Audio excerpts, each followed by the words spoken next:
In Ukraine, the long-range missile Long Neptune was officially shown for the first time, which destroys enemy targets at a distance of 1,000 kilometers. Its combat test took place back in March 2025.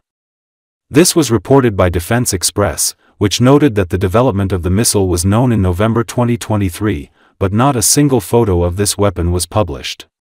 On Independence Day of Ukraine, a video was released on the official account of the state portal, Weapons, in which, most likely, it is demonstrated, along with other examples of Ukrainian weapons.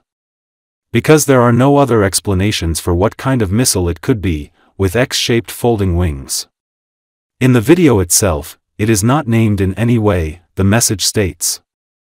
It is also possible to compare the image of the Long Neptune with its first anti-ship version, the R-360. In particular, the missile is designed to hit ground targets. Its central part of the fuselage has become wider, the diameter has increased from 38 to about 50 centimeters. That is, the new version is not only longer, but also thicker, which is probably due to the need to place more fuel. The nose section remained the same width. The tail section with the engine underwent minimal changes and can serve as a reference point for determining proportions. According to this calculation, the length of the Long Neptune exceeds 6 meters, which is approximately 1.5 meters longer than the R-360. In addition, the area of the wings and tail has increased to balance the higher launch weight. If the warhead in the previous version weighed 150 kilograms, the exact characteristics of the updated modification are still unknown. Let us recall that Ukraine presented the Flamingo cruise missile with a range of 3,000 kilometers. It was launched into serial production.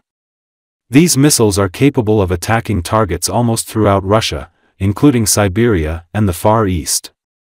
As reported, during the first 6 months of 2025, the Ministry of Defense of Ukraine codified and approved for use in the troops almost 36 new models of ground robotic complexes and remotely controlled combat modules of Ukrainian production. This is a third more than last year.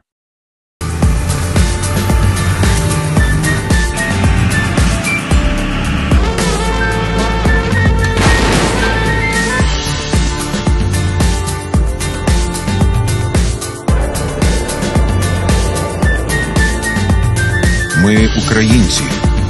У нас є незалежність і у нас є зброя.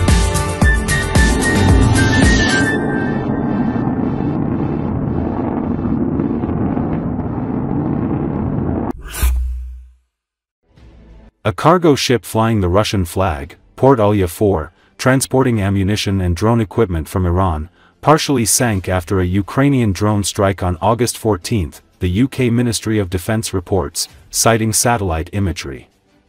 Alya is a Russian seaport in Astrakhan Oblast. It has served as a link for transporting Iranian-made military goods, including Shahid series drones and ammunition, across the Caspian Sea into Russia.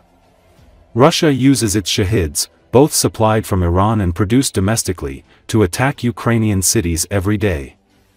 The targeted vessel, identified as Port Alya 4, was reportedly loaded with Shahid-type drone components and ammunition.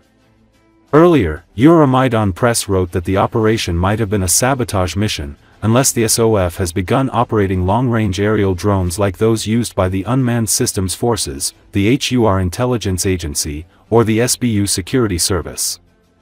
Analysts note that the successful attack on a vessel located approximately 640 kilometers from Ukraine demonstrates the effectiveness of regular deep drone strikes carried out by Ukrainian forces into Russian territory. Russian air defenses face difficulties in protecting both military and industrial targets from Ukrainian drones. According to British intelligence, Iran has supplied Russia with artillery shells, ballistic missiles, and combat drones, as well as supported domestic UAV production. However, in 2025, Russia's reliance on Iranian assistance likely decreased due to the growth of its own drone production. Russia confirmed that the Port Alya 4 was sunk. However, the Russians claim that there was no military cargo on board. According to Russian data, the ship was attacked by 14 drones. The Russians claim to have shot down 10 of them, but the rest were enough to sink the ship. In the pictures, the Port Olya 4 seems to be almost entirely underwater, very clearly not easily salvageable. More than likely, it will become scrap metal in the near future. The Port Olya 4 was about 123 meters long, a general cargo ship. Definitely suitable for military cargo, even though there is no confirmed data of what was inside, if anything. The port of Olya in Russia's Astrakhan region is reachable for Ukrainian drones. The distance to territories controlled by Ukraine is around 850 kilometers, but Ukrainians have proved multiple times that they do have long-range drones that can cover that. And even if these drones were launched from somewhere closer, it was still the Ukrainians as they claimed responsibility.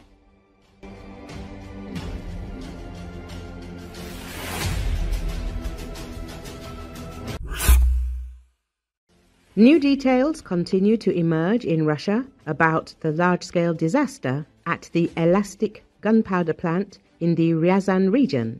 The explosion occurred on August the 15th, but the consequences are still the subject of secrecy and manipulation. The Russian telegram channel VCHK-OGPU, which is associated with the Russian Special Services, has revealed new details about this explosion. According to him, the shock wave destroyed not only the production buildings but also the underground warehouses of the enterprise. At a depth of several floors, there were storage facilities with ammunition, equipment, and even workers. All of this was blown up. The channel's sources claim that people are still under the rubble and that employees and rescuers from neighboring regions, including Moscow, were brought in to clear the debris. They were strictly ordered not to disclose information despite the mortal danger at the site. One of the eyewitnesses said that a mixture of debris and the remains of plant workers lay under the rescuers' feet. According to official data from the Ministry of Emergency Situations, as of today, 26 people were killed in the explosion and another 154 were injured. However, the interlocutors of the VCHK-OGPU assure that the real losses are much higher. The authorities, according to them, are deliberately understating the figures and putting pressure on the relatives of those who were still listed as missing.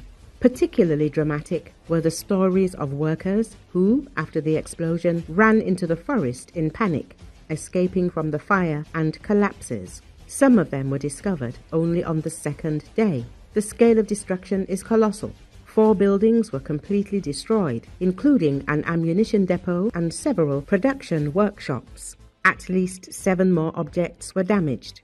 The explosion destroyed about 300 tons of gunpowder intended for artillery shells, as well as about 600 ready-made 152mm ammunition. The fire and explosion at Elastica show how vulnerable critical elements of the Russian defense industry are. The destruction of the ammunition depot and production facilities deprives the Russian army of the resources to launch artillery strikes on Ukraine and slows the delivery of new ammunition to the front. Incidents like these are another example of how the Ukrainians can estimate the enemy's losses and hope to weaken its offensive capabilities.